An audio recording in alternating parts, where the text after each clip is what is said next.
Hi guys, welcome back to the tutorial on how to use Virtual DJ 7.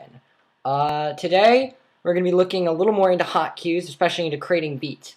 Now this is going to be extremely helpful if you don't have a song that has a beat that you want to use, or you just want to do something cool in your free time. So I'm going to load up this song, Oh Yeah, by Daft Punk, in here. Now I've already queued it up already, but let's just hear what it sounds like without any mixing.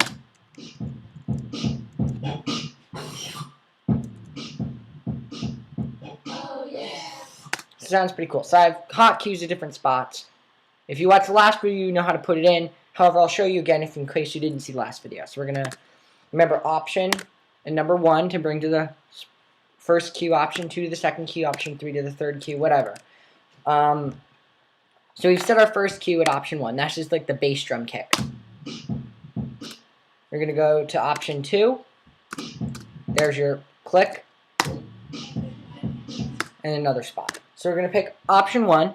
And wherever we want this cue to be, so let's just move it there, and we'll say Control 1. There's our cue.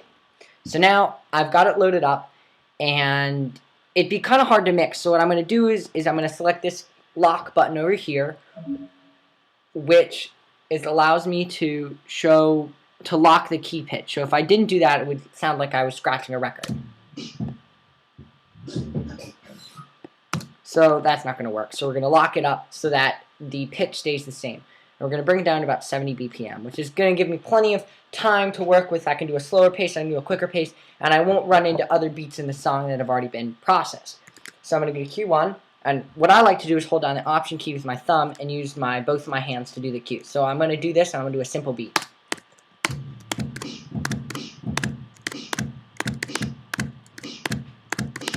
Which is basically the beat of the song. Now, I've gotten different spots in the song as well.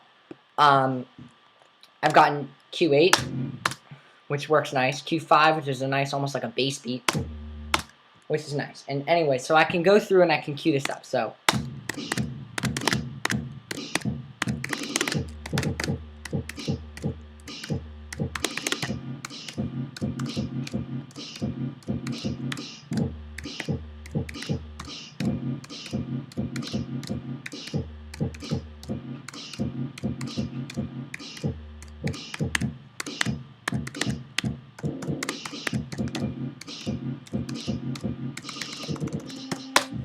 I've gotten all my cues up.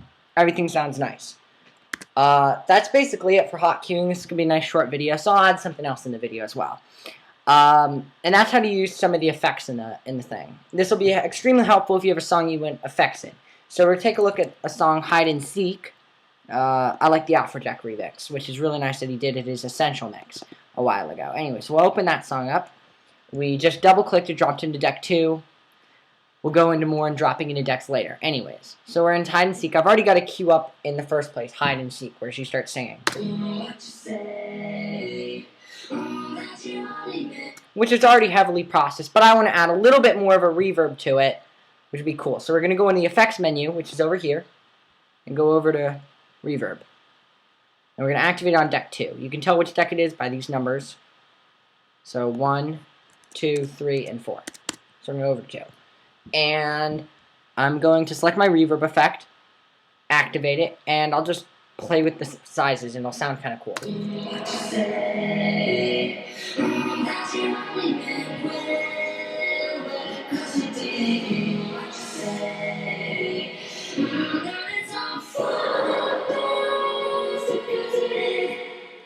Which is cool. And other thing I like about Virtual DJ is it doesn't just drop the effect when you stop playing the song.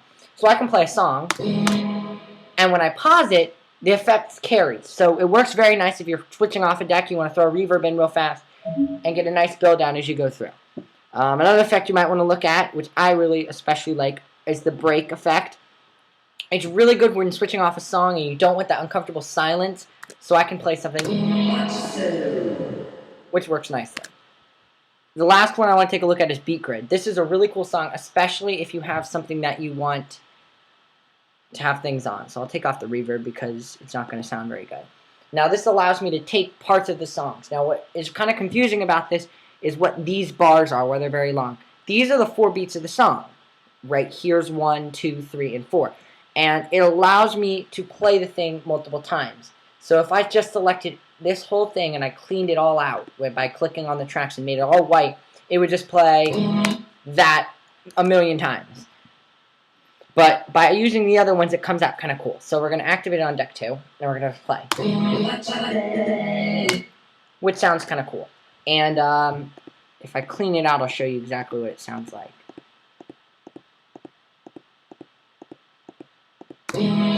Oh, I'm going to activate it.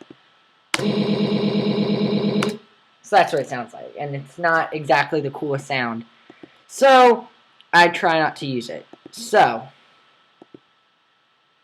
we're going to play with this a little bit. Oops. And get back to our first thing. Oop.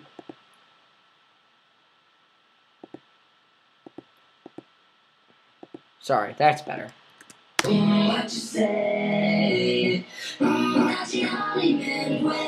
Which sounds pretty cool. You can throw it on beats, you can throw it on vocals, you can throw it on whatever you want. And it works very nicely. If you want to activate it on decks 3 and 4, which we'll show you how to mix in 4 decks later, you can click onto whatever deck you want. And the only way you can do it is you can go to your effects menu and drop down and select Beat Grid. All these settings will still stay the same for every deck. So you cannot play with multiple beat grid settings on multiple decks. You would need two different beat grid effects that were playing on 2 different decks. But if you only like this one, which is really what I like, then it works. And so you can click this and you can play it with whatever song you want. And by clicking on this, you're clicking activate, and it works.